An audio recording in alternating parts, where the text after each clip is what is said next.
What is going on, and welcome to another episode of the Time Killers podcast.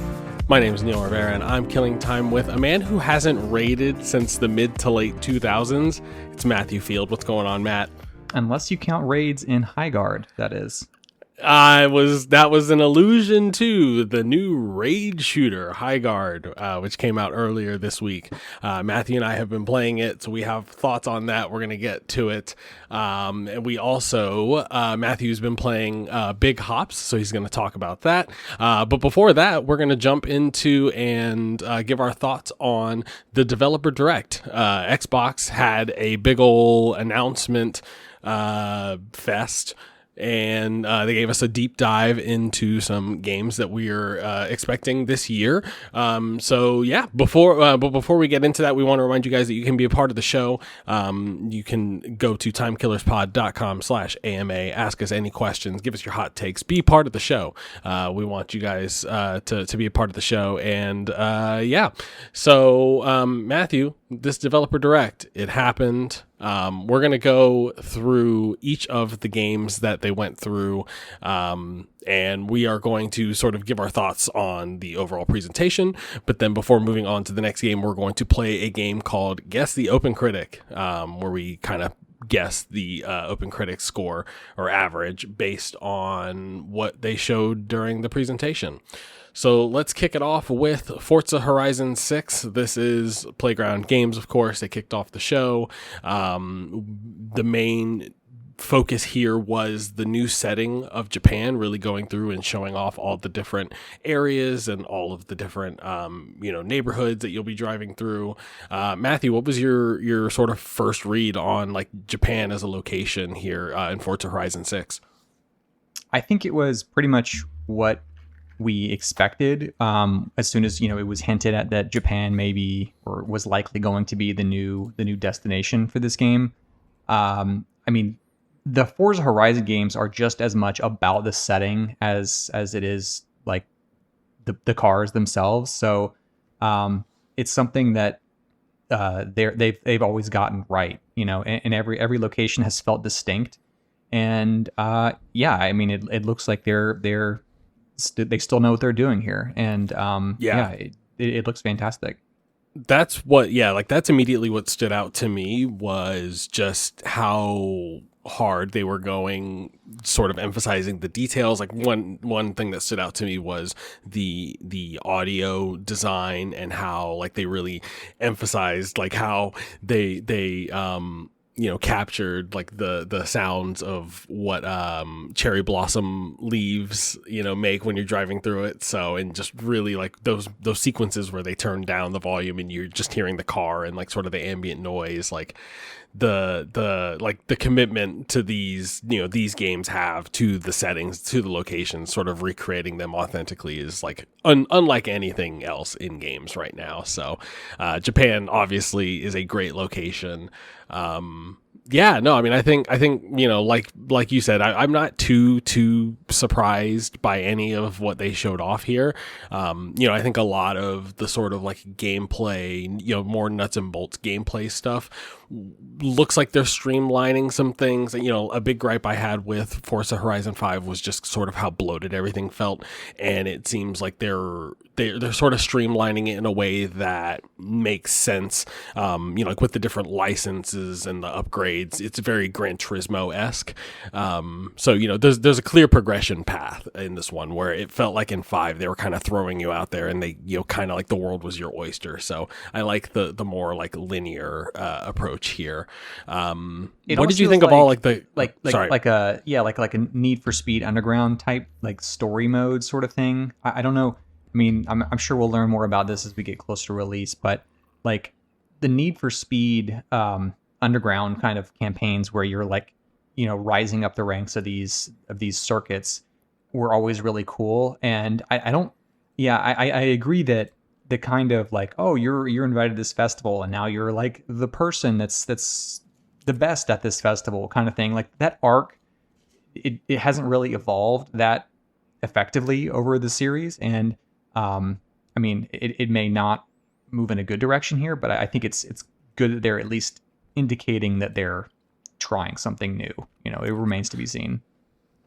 Yeah, yeah, and I think it makes sense. It's like a rags to riches type story. Like it's more plausible from the outset because I think most of the Horizon games were just like, yeah, like you're this no name who shows up and like happens, through happenstance, ends up participating through in these festivals. So they're kind of giving it a little bit more of a narrative structure, while also, like, in my mind, I see it also streamlining and sort of helping out with sort of the more open world progression, like a lot of those issues that I felt in 5, which was just mainly just how overwhelming a lot of that stuff felt, and how much was presented to you so early on in the game. So I think, like there's a good step, at least here, there's good potential for, rectifying that and kind of reining that in a little bit. For sure. Yeah. Yeah, no, I mean, one thing that sort of came out through this sort of after the fact, and we'll touch on this, obviously this topic of Xbox publishing on PlayStation. All of these games are coming out on PS5, and in varying times, it seems. So one notable thing as far as Forza Horizon 6 is concerned was the fact that it is actually a day and date release for the PS5. So Matthew, what do you think of this? Do you think this is a good move? Do what do you think of the sort of strategy for releasing games on PS5 so far on Xboxes? So I think Forza Horizon 6 is not day and date. I thought it was. I think so. Fable is. Okay, I'm mistaken. Yeah, I got it mixed up here. So yeah, so excuse me. So this is we'll get into it with Fable then. But I mean, I would say I think it is notable that they're doing it for Fable and not Forza Horizon. I have to think that it's because Forza Horizon 5 came out relatively recently on PS5, and I would think that they would want to try to, like, they don't want to crowd the releases for the PS5 audience. I think it released like less than a year ago, if I recall correctly. Yeah, it did release at some point in 2025, now that I remember, yeah. So I'm thinking they probably just want to put a little bit of extra distance to make sure that they don't, cannibalize their own. That makes sense, because subconsciously when I was putting together the doc, I was like, yeah, surely Forza Horizon 6 is day and date, because that makes the most sense. So yeah, it clearly, like, that's where my head was at. Interesting all around. And yeah, we'll touch more on like the Fable side of things when we talk about that at the end of this segment. But before we move on from Forza Horizon 6, Matthew, I gotta get it from you. What's your prediction for the OpenCritic average? What do you think it's going to get? The Forza Horizon games always review really well, and I think, I mean, it has been a little bit longer of a gap between 5 and 6, so I don't know what that, what that's going to mean for the average, but I mean, ultimately, I think this is going to still be well received. I'm going to say I predict this is going to score like a 90 on average. Yeah, I'm gonna say 94. Like I'm in the same boat as you, where 5 won IGN's Game of the Year, the year that it came out. So yeah, it depends on obviously the setting and how long, like, the layover and how much, like, sort of tastes have evolved, and if it's more iterative. But yeah, I mean, it's Forza, it's gonna review really well, so I think 90 plus is a safe bet. Yeah. On to something that is a little bit more of a before I do move on.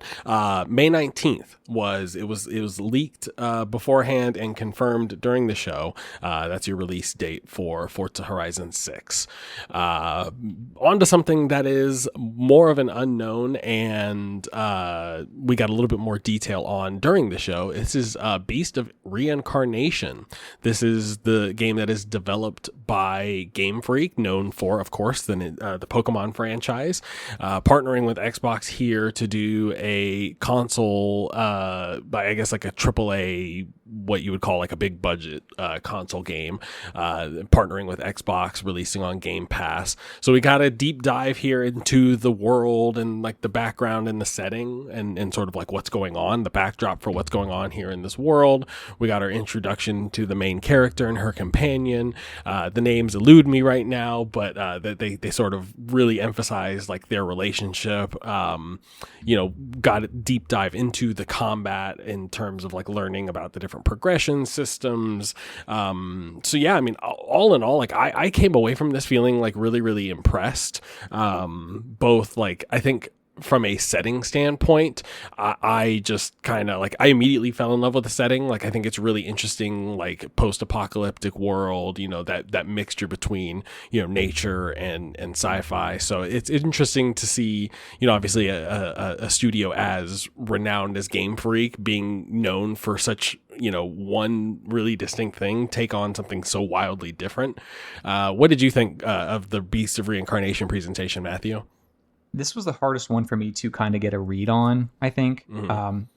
Just partially because of who Game Freak is and the kind of games they've made. Obviously, Pokemon being the major one.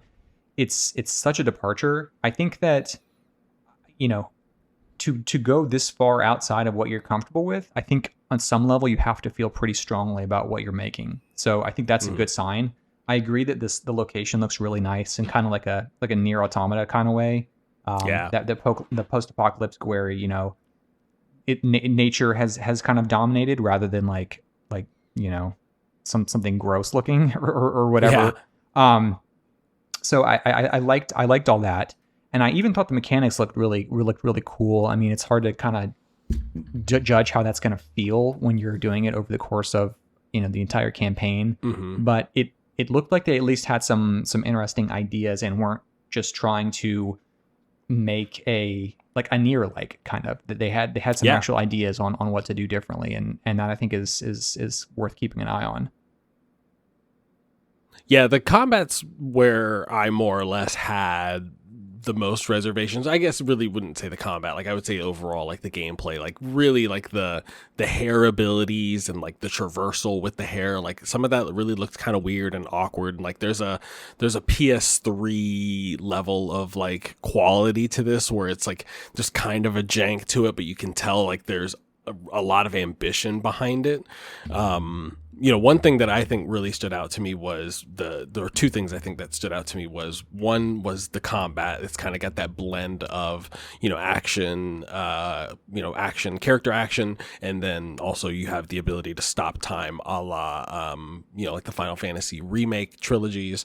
So it seems like they're really incorporating and like really, really leaning into that in a way that even I think those games don't.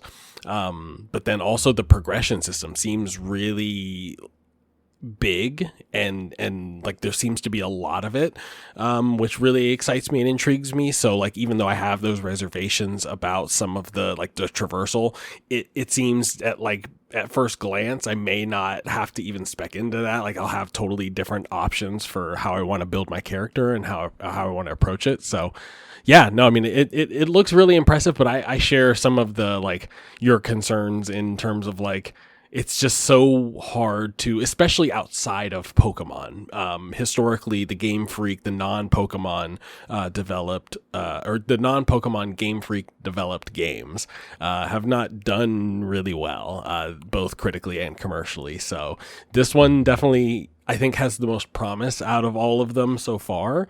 So yeah, I'm really excited. I'm definitely going to play it when it comes out. Yeah, I think, I mean, last two notes I would say about this is one is that, can we please not call like the mysterious evil thing Blight? I mean, Blight is such an overused word. I think I literally groaned when they called it Blight. Like we gotta like blacklist that name for a while. It's too stale at this point. But I forgot what my other point was going to be. There's some cool, like, I think the art direction, I think, is really where like the world shines.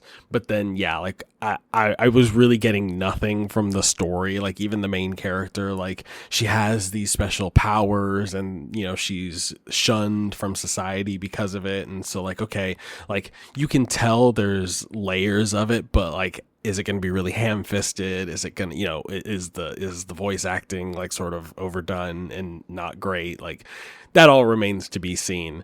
But yeah, I could see it like if they let it be like sort of minimalist and, you know, just kind of sit there in the background and kind of let the environment do a lot of the talking.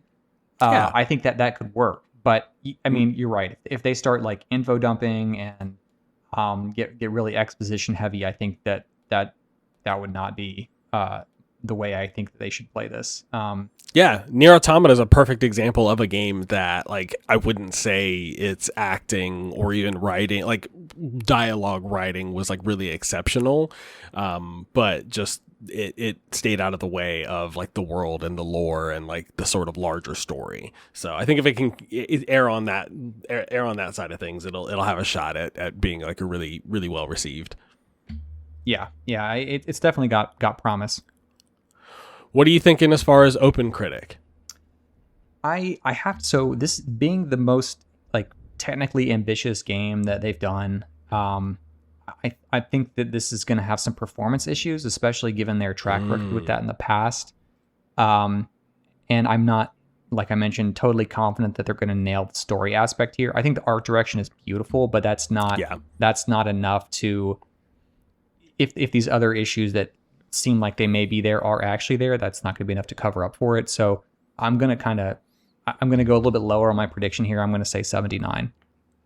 Ooh, that's exactly what I'm going as well. I think ultimately the consensus will be, and like that kind of seems to be the space that a lot of these Game Pass, launch games are going. I'm thinking of South of Midnight. I'm thinking of, oh God, there was another one that came out of last year that I'm totally blanking. But, a lot of 8 out of 10 style games where like there are clear flaws and limitations due to the budget. I think that's going to be the limiting factor here. The scope is going to just be smaller than I think some of the trailers might indicate. But then, it really comes down to how well they execute on that story, and does the combat feel as good as it looks. So I think there's going to be some positives and negatives. I'm looking forward to it. That's one that did not get a specific date. It's just 2026 as far as I can gather. Summer 2026. Summer. Yeah. Moving on to the surprise one. This was a Double Fine shadow drop. This is Kiln. So it's a multiplayer sort of like arena battler where you play as like clay potters, and sort of the each game is split into 2 phases where you're crafting these clay pots or plates or whatever your imagination can think of, and then you're taking those into battle and duking it out with other players who've done the same. So it seems like they're really leaning into like the creativity and like the ability to sort of make your own sort of pieces of art here. They're leaning into like different form factors and shapes having different abilities and uses, so they're trying to build a meta around that. Matthew, I'm really interested to hear your take on this, because as we all know, Keeper was your game of the year for 2025, and it's a new Double Fine joint in 2026. Are you going to be playing Kiln? Does this excite you at all? I'll check it out. I mean, this is not going to be there's no live service. It doesn't seem like, I mean, maybe minimal live service elements to this. This is a party game. Like, this is a like a competition for or in competition with, I should say, like Among Us or like a Jackbox Party Pack type situation where you bust out, in a party situation. I think I was very skeptical when they initially, when they laid out the initial pitch, but as they went more into the details, and I'm sure this is why they covered all the details on this direct, I got more and more sold on it, actually. I think the concept of building your own pot, and then it seems like there's actually a ton of depth to the different styles and shapes that you can build, and the way that actually influences your plan and in the gameplay. So it's got a lot of like Splatoon qualities, at least in terms of like how on the surface how well it's balanced, where like you do have some more like unconventional things, like Splatoon, you've got the paint bucket and the brushes and things like that, and so learning how to use those, and I'm sure learning how to handle the pots different ways, and like I'm sure the different abilities will manifest as well. So yeah, I'm intrigued as well. It's I think a party game is a good good way to put it, because it's one of those that, like, I'm sure it's easy to kind of roll your eyes and say, like, oh, like Double Fine's trying to do a service game. But, like, yeah, like, I think, if you look at it in the vein of just like, yeah, like, we've got 4 people over, 2 or 3 people over, and, let's bust it out and do like some split screen. Did they confirm if it's split screen? That's another question. Yeah, I did not see if it actually is split screen. I would Interesting. I would have to imagine that it. Well, maybe. Let me see if I can. But yeah, I mean, and there's also the you mentioned Splatoon. There is the kid aspect to this. Like yeah. This my kids are gonna have a blast. Friendly. Yeah. Like the creativity that you can do with like making your pot have like, butt stickers on it, or just like have a mean looking face or whatever. Like it seems like it hits the sweet spot between like interesting, like there's a little bit of depth there, but it's also like easy to use for kids. So I don't know. And I think a little bit of both too. Like, as someone who has young children who like struggle with video game mechanics as a whole, because like they really just want the simplest version of a thing.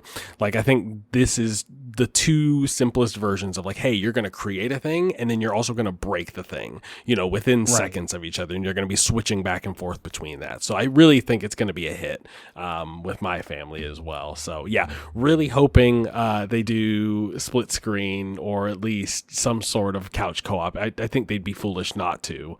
And I think they have a history of it with their other multiplayer games. They do, yeah. Even on PC, they've had some games that you could co-op through. So I would imagine, I couldn't quickly confirm if that's the case or not here, but hopefully it is. All right, Matthew, what's the OpenCritic average? Is Kiln going to be your 2026 game of the year? I would say probably not, but I do think it looks like a good time. This is a tough one to kind of pin. This is not the kind of game that I think is going to get reviewed everywhere. Like, this is a smaller title. I'm going to say that it gets dinged for like a perceived lack of depth or like replayability because of the lack of live service elements here. That I they didn't really mention any of that. Could have some, but I'm going to bet that it doesn't. So I'm going to go pretty low on this one. I'm going to say 78. Yeah, I did 77 as well, and I think it is kind of that same issue of like, it's traditionally a single player studio, or at least the people who will show up and like rant and rave about a Double Fine game do it for their single player narrative stuff.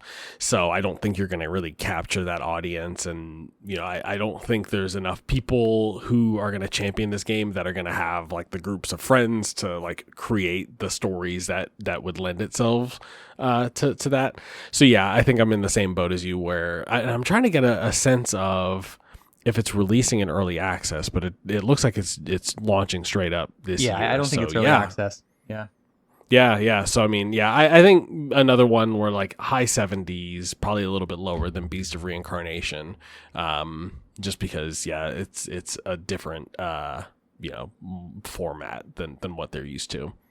Yeah, I agree. All right, let's round it out. Fable from Playground Games. They got the opening slot and then the closing slot here at the end. A big blowout of Fable. They lifted the curtain, so to speak, and gave us a deep dive into their reimagined version of Albion. Talked about the gameplay systems. Talked about, we got a good look at combat, the character creator. Really like the biggest and sort of most in-depth look that we've gotten to the game, certainly to date. It's hard not to come away from this feeling anything but positive. I'm really excited. Historically, like, I was a huge fan. Famously, I remember to this day, 14-year-old Neil in 2004 on the GameSpot forums declared, or I think it had some sort of review program. Regardless, I digress. I declared that Fable was a 10 out of 10 when I reviewed it back in 2004, and I probably was wrong, but it was an 8 out of 10 or an 8.5 out of 10 that I loved like a 10 out of 10, and so it was really good to see like the charm come back and just the sort of reintroduced to that world. Matthew, what did you think of the reveal here? Yeah, I've been pretty skeptical of this since it was announced that Playground were going to be the ones that were developing this. But yeah, this did go a long way towards easing my concerns. Not all the way, but I will say that I feel much better about the game now than I did prior to this direct, for sure. They like the key point here is I think that they seem to understand what made the original Fable games unique. And they're not only do they seem to understand that, but they're also interested in advancing those things with the enhancements to the reputation system. So I think if those land the way it looks like what they're aiming for there, I think that's exactly what I wanted from this reboot. Yeah, that was the part really where I said, oh, like they're really swinging for the fences with this one, which is the revamped reputation system. So for those of you who aren't familiar with the original Fable's morality system, was kind of like the architect or the harbinger of like the binary yes or no, good versus evil choice in video games there, like in the mid to late 2000s. It really popularized it. Certainly may not have been the first game to do it, but it definitely did for console games. So instead of opting for that, which I would probably say would be a really dated approach, they're opting for like this reputation system where everything you do impacts a character in a different way based on their own morality, right? Like their own viewpoints, their own beliefs. So it's less about like making a good versus evil slider go up or down, but more so, like, oh, this person or that person or this group of people or that group of people are going to respond this way or that way to all of my actions, which I thought was really interesting. And like the more I sit back and think about it, like it really, like it, I feel like it sort of validates in my mind my belief in Playground games, because like it almost feels like they're repurposing like the Drivatar stuff from Forza and Forza Horizon, like like the every character sort of having their own like avatar or ID, like they all have like their own routine and things like that in the world. So it really seems like they're going for like a Kingdom Come Deliverance to light kind of experience, which I'm really excited for. Yeah, I mean, if that is actually what ends up happening here, I think that would be awesome. I'm tempering my expectations on that front a little bit, just because I mean we've seen this sort of thing attempted before, where every character has their own daily routine type thing, and either in past instances it's either not worked out as designed, or it hasn't been impactful in any way that would impact playing the game, really. So I think, with the way that they're describing how every character is going to have like a certain opinion of you, and that it all kind of ping pongs off of the decisions you're making that you may not even realize is impacting this person. I think that does seem like that could solve that issue and make things feel really dynamic in a lived in, actual world kind of way. Yeah, no, yeah, and I agree with you. I think it really comes down to like the NPCs and how well they're written and how diverse they are. Because I mean, and I sort of, I hesitated a little bit when they talked about like you can marry every NPC in the game, and like I can just think about all the ways that the weirdos are going to try and break this game. But it seems like they're planning around that in a way, like they're definitely having fun with like the multiple spouses and having multiple families and children and things like that. So yeah, I think as long as like that stuff holds up, I think it'll end up succeeding in my book. All right, Matthew, what are we guessing as far as OpenCritic for this one? So I think the big thing that I still have a doubt about here is the combat. I wasn't totally sold on the combat that they showed here. I will say the original Fable games, not exactly known for their combat either.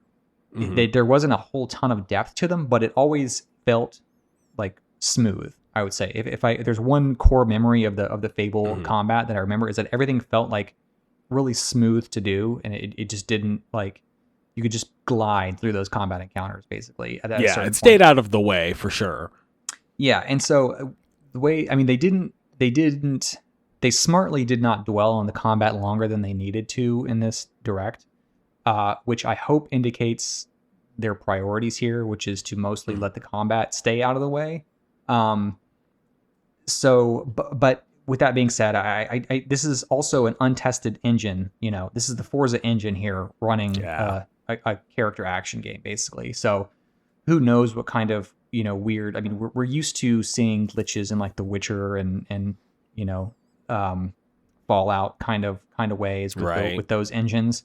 I mean, I have to think that we're going to see some of that here as well.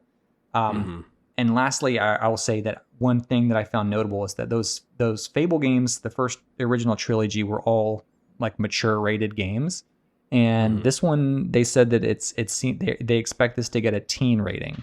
Okay. I don't know how. I haven't fully formed my thoughts on that yet. I mean, because you're talking about the marriage thing. Like they're still going to include that, which would be what I would worry about them cutting for a teen rating. So I don't know. I don't know what that. Maybe that means they're going to be playing things a little bit more tongue in cheek versus like They're going for more of like the fairy tale storybook kind of feel to it. And I mean, thinking back to that like original, at least the first game, like it had a more whimsical tone to it, even though it did have like darker undertones at time. So I think, I think they're smart to leave some of that out. And like, I don't think a teen rating hurts this ultimately. But yeah, I really just, I think as long as they play up the humor in a way that is still, I would worry about the, enjoyable. Yeah, exactly. The dark humor was a factor in those earlier games, and I would hope that they would find some way to kind of retain the same type of humor with the teen rating.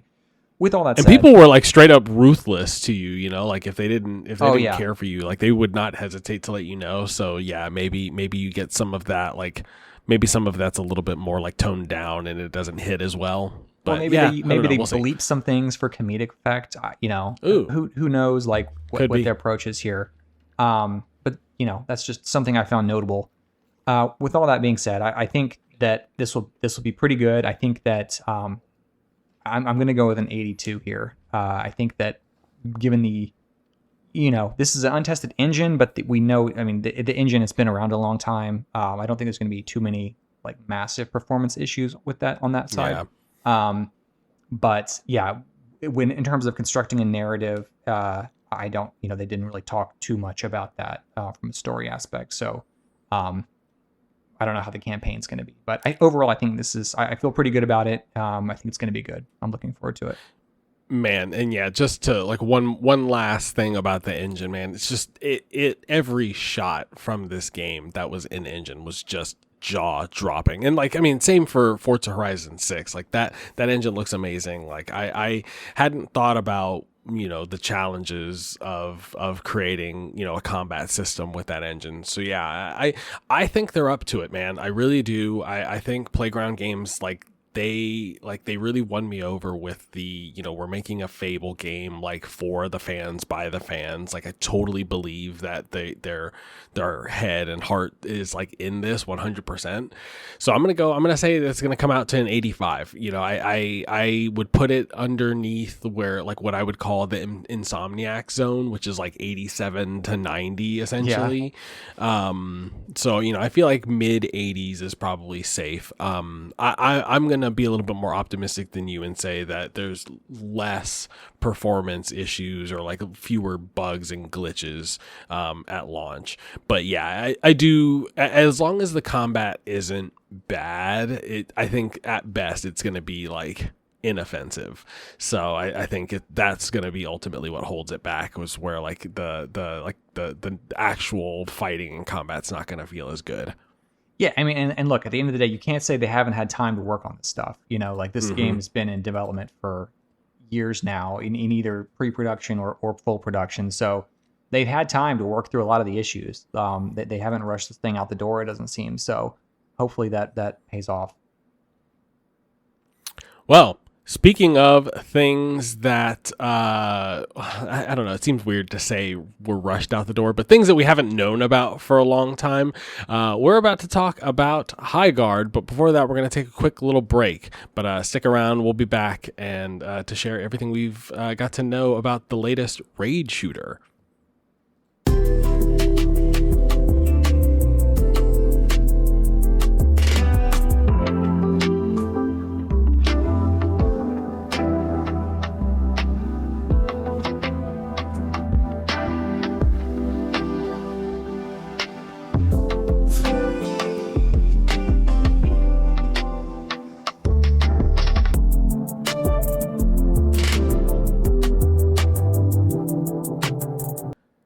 And we're back.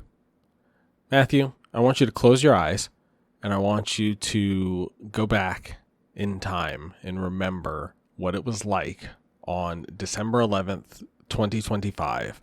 We've watched the majority of the Game Awards. We've seen the grotesque trailer for Divinity from Larian. We've seen Control Resident, all sorts of announcements, trailers, updates, awards. We're about to crown Clair Obscur Game of the Year. Jeff Keighley, stands on stage about to present his one more thing, and he tearfully introduces what we would eventually come to know as Highguard, and it's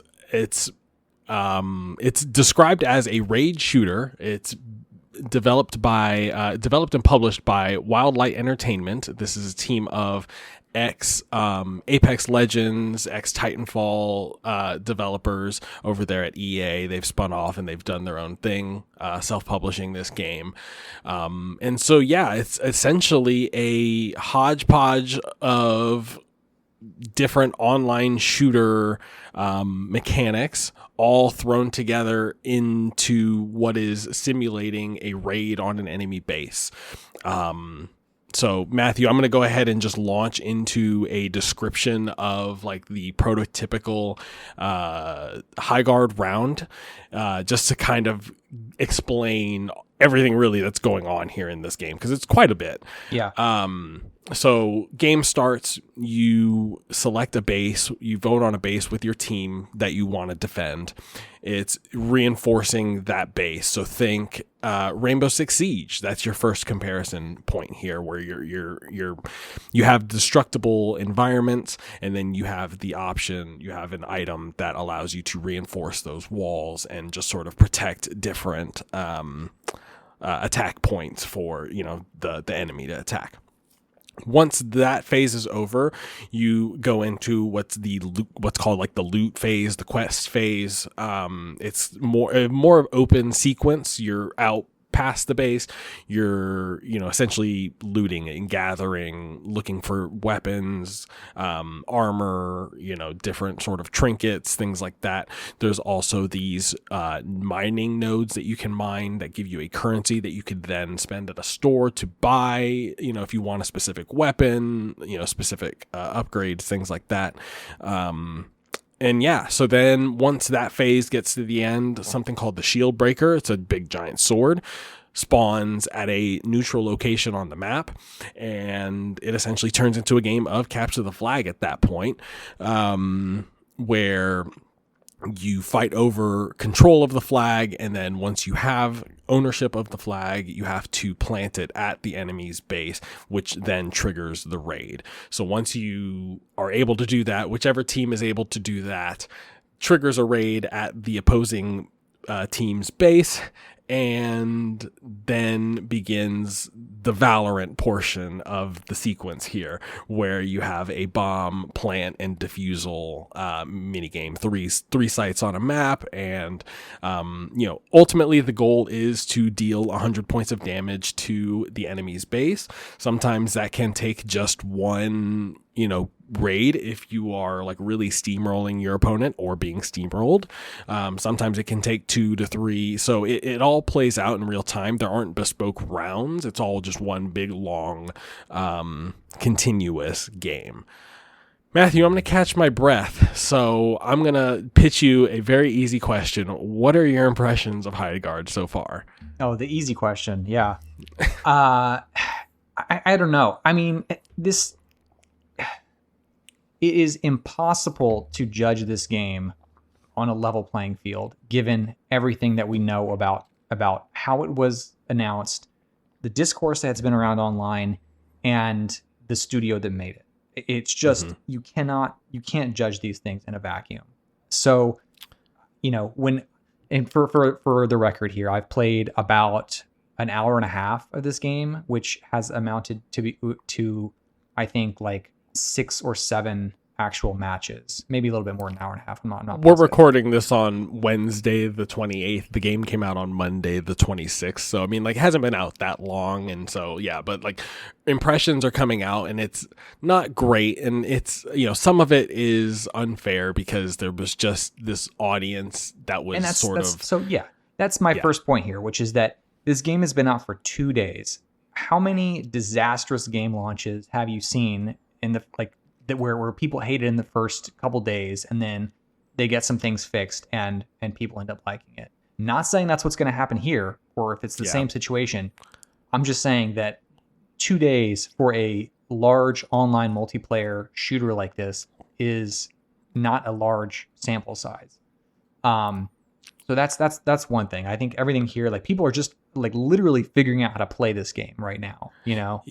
There's a sizable hero pool. I don't know exactly how many it is. Maybe it's like 10? 10? Yeah, something like that.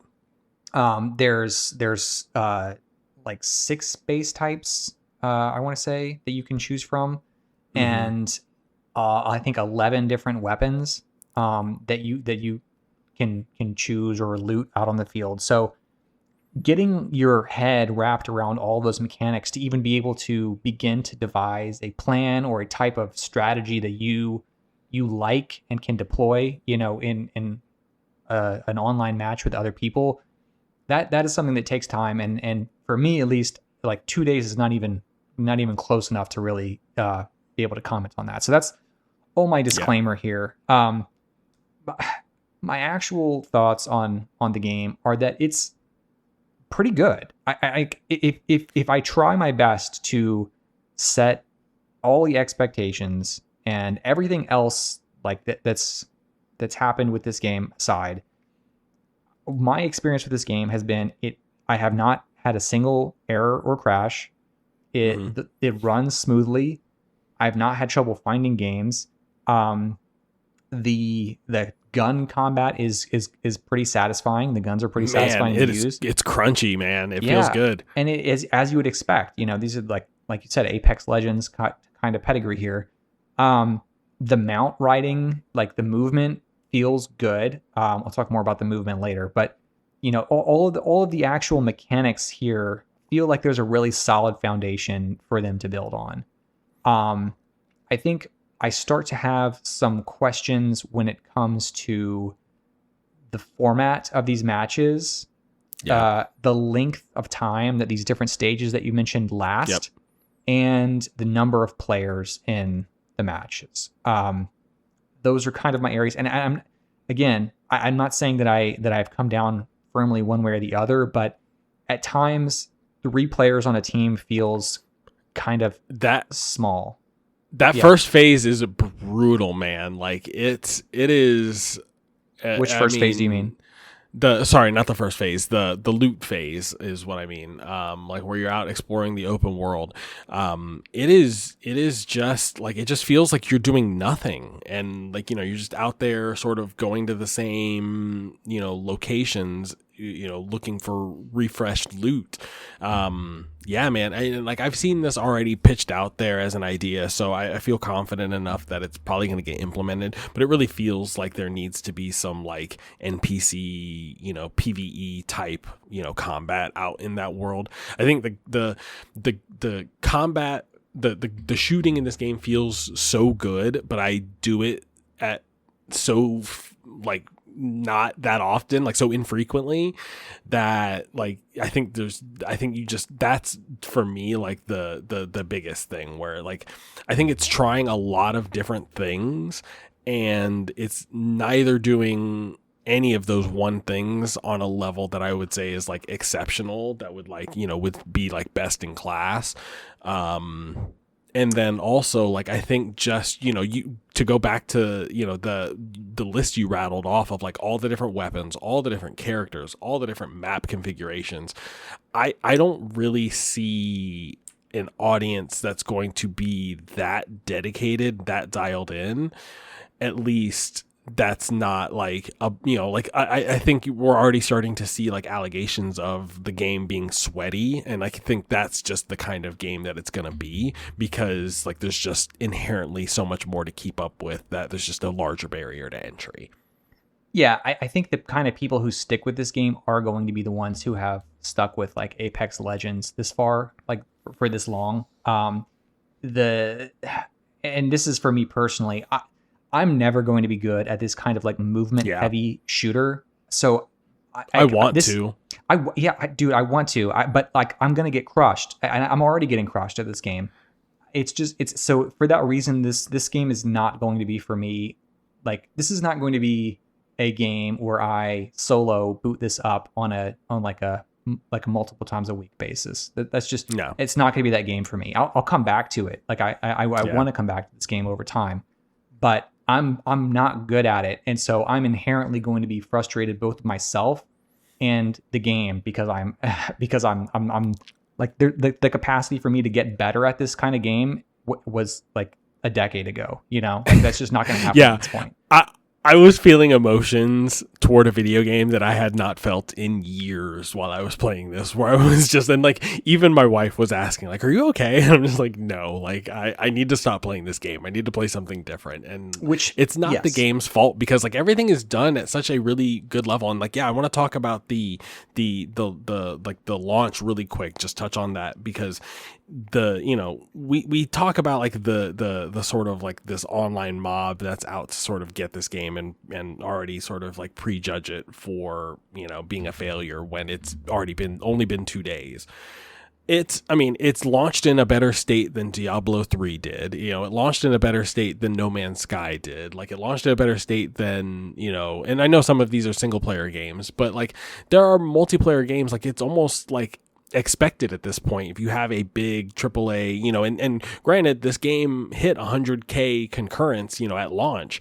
So I mean, like, and the servers were running fine. Everything was working. Like, it didn't, like, so in terms of like the mostly negative and just like the overwhelmingly negative or whatever it's at on Steam, like it's crazy to think that like this game is getting such a bad rap when it's totally fine and it's totally serviceable. I think that brings up a good point about just this sort of extra push from the TGA, because there was a report that GameSpot put out saying that, they had spoken to the Highguard devs. They're going around now doing press for the game now that it's out, and, promoting it. And the original plan was that they were going to sort of replicate what they did with Apex Legends, where there was sort of like this big announcement, and then they shadow dropped the game. And apparently Jeff Keighley played it, loved it so much, wanted to slot it in at the Game Awards, like sort of gave it that elevated treatment.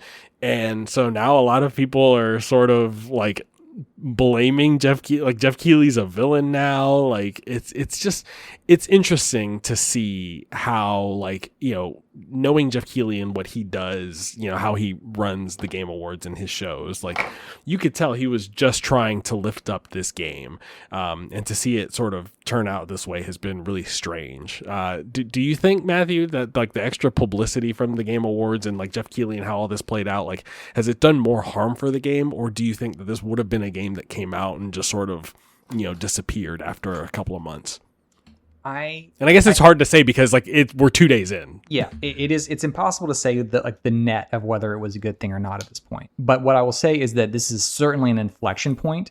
Like the shadow drop, it would indicate lower expectations. Now, we don't know what the internal expectations were for this game. We know that they're billed as, they have a AAA pedigree, presumably a AAA budget for this title. They staffed up pretty largely at this new studio to make this. So I'm assuming the budget is a AAA budget. So, but at the same time, you don't know how much they're really expecting from a shadow drop to make money from the get go, type thing. Yeah, that's what I'm most interested about is like what were their player count expectations if they weren't planning, on doing a big Game Awards announcement reveal. Right. And we may never know. But so what I feel comfortable saying is that yes, more people did play this game at launch than with the Game Awards announcement than otherwise would have played this game on launch day with a shadow drop. I feel very certain of that. But but I also don't think that if you don't do the Game Awards announcement, that you're sitting at a mostly negative review score on Steam right now. And for the record, I think that mostly negative is meaningless. I think it's review bombing. Like I think it like at some point like Steam should I don't know. I was seeing it all go down and just being like there needs to be a better way than just meaningless review bombing, because I don't think that conveys accurately conveys the quality of the game at this point, because it's totally fine, it's serviceable, you can play it and have a good time. Are you going to be obsessed over it for the next 4 or 5 years? Are you going to pour hundreds of dollars into it? Probably not. It's probably a game that we're all going to touch for 10 hours cumulative over the span of the year, and it'll find a hardcore audience. It's one other thing that really interested me too was I was looking at viewer totals and things like that, and going back and looking at games like Apex Legends and Overwatch and admittedly older games, but I think as long as and this game is certainly outperforming all of those in terms of viewership, I think as long as it stays in that realm, I think it'll be fine. I think it's gonna find a really hardcore niche audience just because there's a lot of different mechanics going on and the complexity of the shooting. So I think that's gonna be I think it's gonna prevent it from finding mainstream success and competing with the Fortnites of the world. But I do think that I think there's potential here for it to not be a quote unquote dead game as well. In fact, I would say it's highly likely. I would put money on it. Put money on it not being a dead game. On not being a dead game and finding an audience and sticking around for a while. Yeah, I think the Twitch numbers will probably fall off because the Twitch numbers are so driven by the large streamers and what they're playing. If Shroud is playing your game, you're instantly going to have more viewers on your game than 90% of other games on Steam, just flat out. And I don't see that many of them will keep this as a main game. But I think we've talked a lot about games that had rough launches and ended up okay. I think a good point of comparison here is Rainbow Six Siege, that launched in a state that terrible. Didn't really know what it was. It had this game here. It was different than what Rainbow Six had been up to that point. Yeah, the Rainbow Six fans, of which I consider myself one, were not real happy with it. But yeah, I wasn't. But still played a good bit of it and kind of came around on it over time. And Rainbow Six Siege, to their credit, it's got a huge dedicated following, and the public perception of that game has totally changed since it came out as well. Yes, but to get to that point, I think what Highguard needs is it needs to kind of lean into what its defining factors are. You mentioned putting NPCs in. I don't know that that's the answer here. I don't know that making it more MOBA is going to be the direction they want to take. If you listen to their announcement stream when the game launched, sort of detailing the mechanics, they want this to be a game about raiding bases. And I think that is a unique pursuit. I actually think, unfortunately, the base rating, or fortunately and unfortunately, I think the base rating mechanics right now are probably my least favorite phase of the game. And I say this, again, I've played like 6 matches. I've only had one match where we didn't immediately lose at the first raid of our base. So I've lost every game I've played, and we only successfully thwarted the first raid one time. So I'm keep that in mind as I'm saying that's my least favorite. But that's phase of the game right now. that's another complaint. Like, that speaks to I think the player count, like the team count being so low, is that like it's so easy to find yourself kind of out on an island, especially when you're in that looting phase. And it's just like, I think the thing that challenges me, I struggle with the most, is the transition between the phases, where it's like, okay, I'm out here looting, now all of a sudden I gotta bolt it all the way across the map to get to this, and it's so disorienting. And then by the time you've gotten there, sometimes a firefight has already broken out, or like one team member's already down, and like it can be frustrating in that regard. I mean, it's very like that sort of aspect of it reminds me a lot of Overwatch, where you're moving the bomb cart along or whatever, and then you get to a certain checkpoint, and then your scenario kind of changes, especially when you're on defense. You lose that point, and then, okay, if you were fighting for that point, you got to retreat now and like, get with your team or whatever. Like, there's a coordination that has to happen there. And like, I think that's another thing, is there's no ranked matchmaking right now. You purely have one. They say it's coming. Yeah. And I think that's when we're really going to get a better feel for this. Because I in online games, I pretty much exclusively play ranked, not because I'm like want to get super sweaty with it, but because it's a greater guarantee that you're going to be playing somebody at your skill level, which has not been, obviously I've lost every match in a blowout fashion. Like, that has not been the case for me in this game so far. Yeah, likewise. Yeah, it'll be interesting to see, man. The thing that my sort of closing thought, and I sort of alluded to this before, was that like I feel like this game is a jack of all trades and sort of master of none. Like we've mentioned and referenced all of these other games like Overwatch and Valorant and Apex Legends, even, where like I don't think after my 5 to 7 hours that I've played of Highguard, that I would boot this up over any one of those like right now. And that remains to be seen. And like, I hope, obviously they listen to the community and they make the changes that they need to make to make this the game that it needs to be. But like, it just, like I said, like it just sort of like, I don't feel like there's anything truly distinctive about it. And then all of those sort of bespoke elements, like not one of them really sort of feels like stand out to me, where it's like, I'd rather just go play those other games that it's sort of borrowing from. And that's sort of what I was getting at with the base rating thing, which I distracted myself from making the point there, which is, I think as they start to patch this game and kind of evaluate feedback, I guess I just hope they lean into that element in particular, the base rating, which I think is the most unique aspect of their game. And if they can find more ways to make that compelling, other than just planting a bomb, or 2 bombs or whatever, if they can find some other way to make that sort of siege of the base engaging and maybe last a little bit longer, I think they may that may be the sauce that is lacking right now, if they can figure that out. But I want to close. I want to say, just as an anecdote here, we're all eternally online, and we kind of live in this video game space, but we often don't get the normie opinion and viewpoint. So I want to say that there's a person that my wife works with who's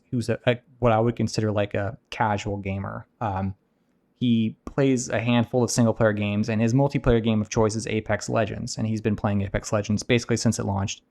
And he did not watch the Game Awards reveal. Like, he wasn't watching the Game Awards. He just heard about this game and that it was being made by people who made Apex Legends. And he's been dying for a new sort of multiplayer game in that phase, and was stoked to have this, like, totally independent from any sort of online discourse. He just happened to see that those developers that made his multiplayer game made something new, and he's been looking for something new, and like he was ecstatic to jump in. Now I haven't got his like impressions yet, but he felt pretty confident that this was going to be one that he was going to stick with. So I it's hard to gauge like how many of those people are out there, and how many of those people like that you need. Yeah, the internet isn't the end all be all as it relates to video games. Definitely a big indicator, but yeah, I mean, like there's just, especially with a game that had such a tight, like announcement to launch turnaround as this, like there's so many millions, and like the audience I think that it's trying to speak to, like they're gonna find this game eventually. It's free to play. It's gonna get, like, I'm sure they've got promotions planned, for getting featured on the PlayStation Store, getting featured on the Xbox Store. Like people are gonna find their way to it and at least try it out. And I think there's gonna be enough of an audience to sustain it for the foreseeable future. Yeah, this is not going to be a Concord situation, I don't think. No, yeah, it's already, I think, vastly outperformed Concord, and I think it'll remain stable for sure. So, congrats to the team over there at Wildlight Entertainment. Hopefully, they continue the good vibes from there. Play Highguard and form your own opinions on video games. Don't just parrot what weird YouTubers who haven't taken a shower in months have to say about video games. Actually play them, especially when they're free to play. Matthew, you've been playing another game that hasn't been free to play, but it is an indie game, so it's not that expensive. This is Big Hops. This is developed and published by Luckshot Games. This released earlier this month. Why don't you set the stage for Big Hops? Yeah, got to do a little mental reset here, because this is a very different kind of game than Pivot. Highguard. Yeah, Big Hops is a indie platforming game, a linear platforming game, I should say, kind of in the vein of like a Jack and Daxter or Banjo-Kazooie type situation.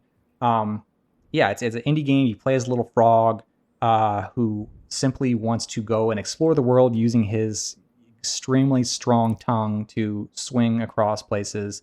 And he, minor spoilers, ends up biting off more than he can chew, and he finds himself far away from home in a land where he's got to try to figure out how to get back. Does he bite his tongue? Ha ha ha ha. That hasn't happened yet. I haven't quite finished the game, but I'm possibly.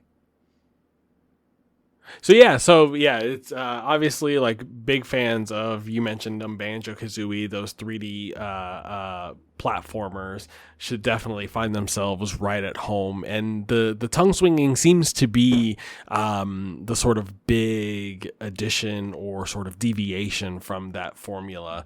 So how does that feel? Does it add to the levels? Do they do anything fun with the level design? What how are you feeling about the swinging?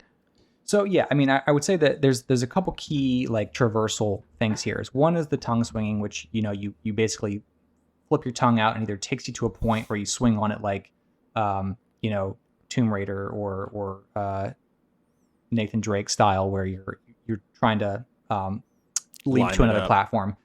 The other mechanics here. One is that it incorporates a bit of like a Breath of the Wild style wall climb mechanic, where you have a stamina meter. Now, I think the biggest thing that I would say here is that this is not a game where you're getting a ton of different power ups. Like you're not like you don't have a double jump in this game. You have a single jump and like a dive to get a little bit more range on it. Your stamina meter by default will last you like 3 seconds of climbing.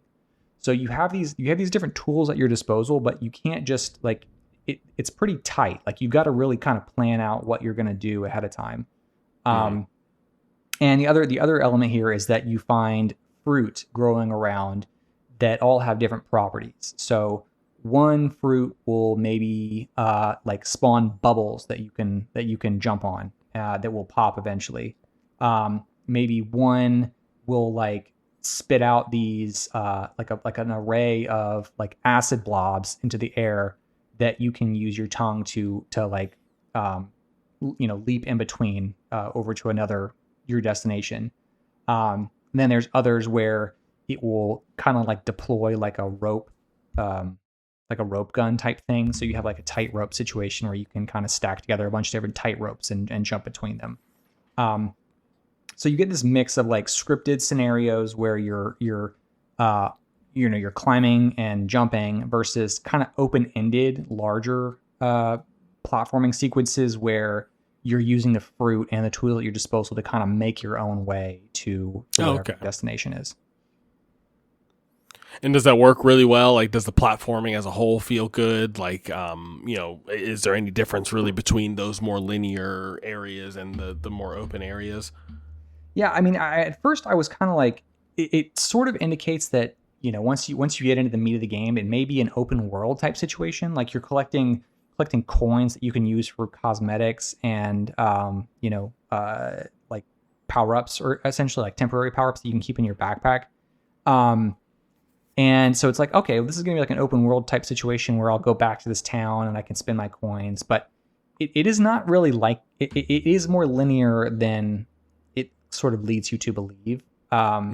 So it's not like you have like again, like I keep comparing it to Breath of the Wild, but it's not like you have the whole world where you can just go anywhere at any time. Like you are being guided through a specific set of missions that do occasionally loop back into this core town.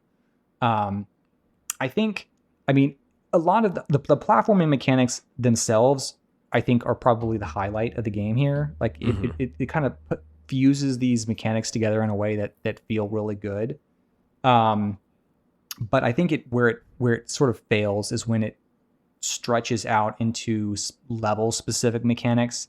The biggest one being like there's a stealth level in this game where you have like the classic like dudes patrolling and they have the flashlights in front of them, and if you get stuck in the flashlight, you get caught and you go back to the beginning of the area. Like it's just like that seems weird to do that. Yeah, like and that's the big example that it's coming to me right now. But there was at least one other example where it just felt like this was unnecessary. You could have either removed this section or just relied on the mechanics you've already established to kind of propel you through this part of the story.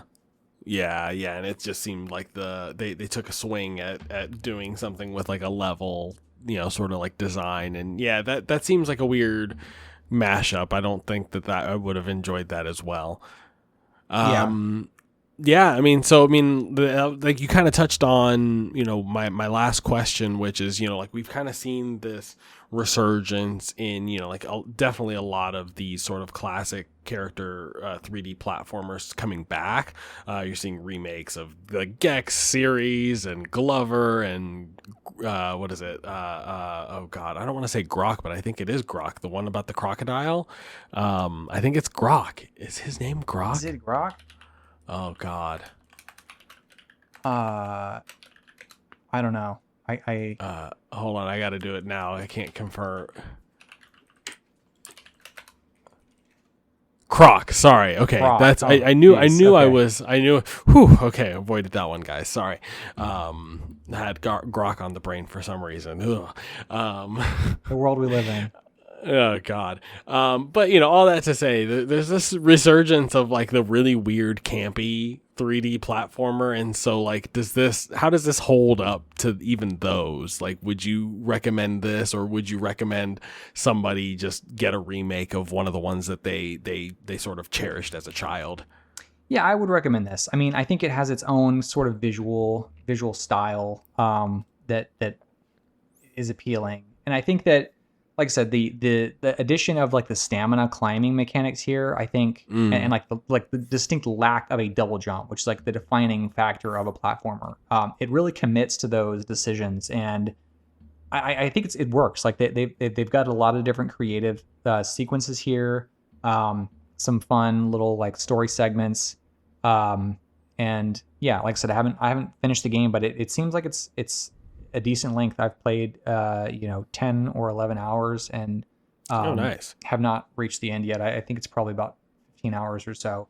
So I will say like I've had a good time with this, but I've been playing on Switch too, and the Switch version unfortunately at launch has had some bugs that have been like pretty bad. So to the point where I'm now going to wait until it gets patched to go back and finish it.